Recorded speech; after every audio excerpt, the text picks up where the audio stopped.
அஸ்ஸலாமு அலைக்கும் வரஹ்மத்துல்லாஹி வபரகாத்துஹு. அன்பான அனைத்து உறவுகளுக்கும் இனிய இரவு வணக்கம். பதிவு நாள் திங்கட்கிழமை 27 ஜூலை 2026. அன்பார்ந்த உறவுகளே, இப்போ ரீசெண்டாக இப்போ கொஞ்சம் நேரத்துக்கு முன்னாடி ஒரு வீடியோ போட்டேன், பத்தாக மதனியா சம்மந்தப்பட்ட வீடியோ. அது வந்து நம்மளுடைய 2வது சேனல் சர்ஃபான் BA Vlog 2ல் வந்து சிங்கள வீடியோ தவறுதல் அப்லோட் ஆகிட்டு அதை மாற்றி நான் திருப்பி அப்லோட் பண்ணினேன். சாரி. அன்பார்ந்த உறவுகளே, மிக முக்கியமான சில தகவல்கள். அதில் முதலாவது பார்த்தீங்கன்னா, குவைத் அவசர எச்சரிக்கை விடுத்திருக்கிறாங்க. இது வந்து தூசி இல்லை, இது அதுக்கும் மேலே அப்படின்னு சொல்லக்கூடிய மாதிரி பவுடர் டஸ்ட் வந்து உண்மையான டஸ்ட் இதுதான் அப்படின்னு சொல்லக்கூடிய அளவுக்கு இருக்குது. அதாவது நீங்கள் பார்த்துருப்பீங்க, புழுதிக்காற்று வரும். புழுதிக்காற்று வந்து இந்த பாலைவன மணல், மிருதுவான மணல். ஆனால் இது வந்து மணல் கிடையாது, தனி அப்படியோ பவுடர் தான், டஸ்ட்டு. இதுக்கு பேர் தான்டா டஸ்ட்டு அப்படின்னு சொல்கிற மாதிரி இருக்குது. ரொம்ப கவனம். வெளியில் சுவாசிக்கவே முடியலை. இப்போ கொஞ்சம் நேரம் குபுஸ் கடையில் போய் நின்று அந்த குபுஸை வாங்கிட்டு வாரத்துக்கு இடையிலே அந்த எனக்கு வந்து அந்த தூசியோ அல்லது அந்த டஸ்ட்டு போனாலோ இந்த இடமெல்லாம் அப்படியே அரிக்க ஆரம்பிச்சிடும். உள்ள சுவாசத்துக்கு உள்ள அந்த நிலைமை வந்து ஆரம்பிச்சிருக்குது. ஒவ்வொருத்தருக்கும் ஒரு மாதிரி இருக்குது அலர்ஜிக்கு இந்த டஸ்ட்டால். தயவு செய்து கவனமாக இருங்க. வெளியில் போகிறதா இருந்தால் கொஞ்சம் மூடிட்டு போங்க, இல்லைன்னா மாஸ்க் ஒன்று போட்டுட்டு போகிறது மிகவும் சிறந்தது. சவுதி அரேபியா மீது தாக்குதல், இது ஈரானை மிகப்பெரிய அளவில் பாதிக்குமான்னு கேட்டால் இல்லை. ஆனால் ட்ரம்ப்புடைய அறிக்கை என்னன்னு பார்த்தீங்கன்னா, Trump ready for the strong military action if talk with Iran fail. I will not give diplomacy and the time. Either move quickly or they don't move at all.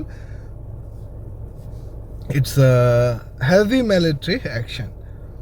அதாவது அவங்களுக்கு வந்து குறிப்பிட்ட நேரம் தான் கொடுத்துருக்கிறோம். அதுக்குள்ள அவங்களுடைய சரியான பதில் அவங்க கொடுக்கலன்னா உடனடியாக மிகவும் மோசமான ரொம்ப அழுத்தமான ஒரு தாக்குதலை நடத்துவோம் அப்படின்னு தெரிவிச்சிருக்கிறாங்க. ஆனால் இந்த சூழலில் சவுதி அரேபியாவுக்கு ஈரான் தாக்கியது அப்படின்ற மாதிரியான சில தலைப்புகள் வந்து வெளியாகி இருக்குது. ஆனால் இதில் ஒரு விடயத்தை நல்லா புரிஞ்சுக்கோங்க. இதுக்கு வந்து சவுதி அரேபியாவுடைய ரியாத்தில் இருக்கக்கூடிய எண்ணெய் வளங்களை வந்து தாக்கி இருக்கிறது ஈராக்கில் இருந்து போன ட்ரோன்கள் அப்படின்றது வெட்ட வெளிச்சமாக தெரிய வந்திருக்குது.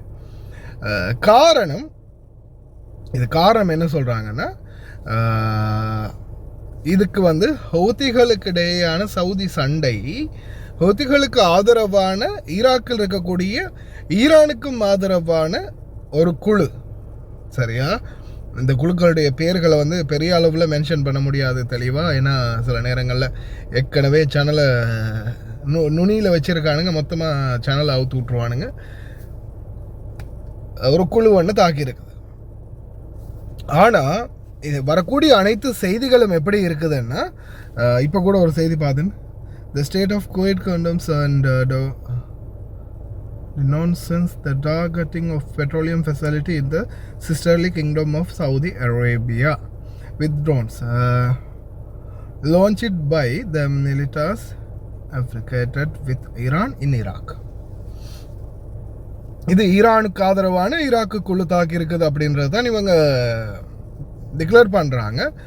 ஆனால் சில தகவல்கள் அந்த உள்ளூர் வட்டாரங்கள் இருக்கல, அவங்களுடைய தகவல் படி அவங்க என்ன சொல்கிறாங்கன்னா, இது வந்து ஹவுதிகளுக்கு ஆதரவாக சவுதி அரேபியாவுக்கு தாக்குதல் தான் அப்படின்னு. அதாவது இதுக்கு ஈரானுக்கும் சம்மந்தம் இல்லை, இது வந்து ஹூதிகளுக்கு இடையே சவுதி அரேபியா பிரச்சனை இப்போ ரீசெண்டாக போச்சு, உங்களுக்கு தெரியும். இப்போ அந்த நாட்டு கவர்மெண்ட்டே ஹூதிகளை வந்து களை எடுக்க ஆரம்பிக்கிறாங்க அப்படின்ற தகவல் வெளியாகினத்தோட இந்த ஒரு திட்டத்துக்கு முக்கிய தலைமை வகித்தது பார்த்திங்கன்னா சவுதி அரேபியா. ஏமனில் இருக்கக்கூடிய அவங்களுடைய ஆட்களை வைத்தே அவங்கள களை எடுக்கிறதுக்கான ஒரு திட்டத்தை தீட்டியது சவுதி அரேபியா. இதை வந்து பிடிக்காத ஒரு சில அவங்களுக்கு ஆதரவான குழுக்கள் வந்து இதை செயல்படுத்தி இருக்கிறாங்க அப்படின்றது தெரிய வந்திருக்குது.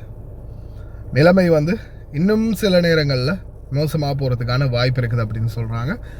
பார்க்கலாம். முடிந்த வரைக்கும் கவனமாக இருப்போம், பிரார்த்தனை பண்ணுவோம். என்னதான் நடக்குது அப்படின்றது பொறுத்திருந்து பார்ப்போம். முக்கியமாக வெளியில் போகிறீங்களா இருந்தால் கவனம், தூசி ரொம்ப அதிகமாக இருக்குது. ஈரானுக்கு கொடுத்திருக்கக்கூடிய காலக்கெடு இந்த வார இறுதி தான். பார்க்கலாம் இந்த வார இறுதிக்குள்ளே என்ன மாதிரியான தீர்மானங்கள் எடுக்கிறாங்களா இல்லை மறுபடியும் ஆரம்பிக்கிறாங்களான்றது பொறுத்தது பார்ப்போம். تعرب وزارة الخارجية عن إدانة دولة الكويت واستنكارها بأشد العبارات للاعتداءات التي حاولت استهداف منشآت بترولية بالمنطقتين الشرقية والرياض في المنطقة أو في المملكة العربية السعودية الشقيقة بطائرات مسيرة أطلقتها الميليشيات التابعة لإيران في العراق في انتهاك صارخ لسيادة المملكة وسلامة أراضيها وخرق للقانون الدولي وميثاق الأمم المتحدة وقرار مجلس الأمن رقم 2817.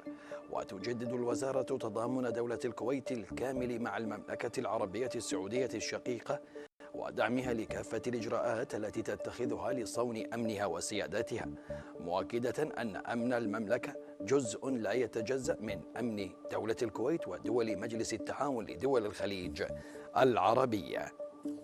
The most important job any president has is to keep the American people safe. And every president says it, but we have a president that means it and does something about it. As the president outlined very clearly to the world on the night this operation began, Iran has been at war with the United States for 47 years. For 47 years, Iran has been killing Americans and attacking Americans across this planet. And other presidents had an opportunity to do something about it. And they all warned about how Iran was dangerous, but they refused to act. And this president's not someone that's going to refuse to act. He's not going to leave a danger like this in place. He's going to address it, and that is what he is doing. From the very first night of this operation, the president made it very clear. People like this, and now what I'm talking about is not the people of Iran. The people that run this country are radical Shia clerics. These are religious fanatics. Look what they are doing now. At their weakest point, this is the weakest Iran has ever been, and look at what they're doing. They're attacking embassies. They're attacking hotels. Imagine what these people would do if they had a nuclear weapon. That is an unacceptable risk for the world. By the way, the president's not just doing a favor to the United States and to our people. This is for the world. He defined very clearly on the first night of this operation what the goal was. We were going to destroy Iran's navy, and that is happening. We were going to, if it hasn't already happened, I'll let Pete speak to the specifics of it. We were going to destroy their missile launching capabilities. We're well on our way to achieving that goal. We were going to destroy the factories so they couldn't make more missiles and more drones. And that is moving forward. Every single objective the president clearly laid out on the first night of this operation is being effectuated. Again, Pete will speak to the specifics of it. This has been an incredibly successful operation.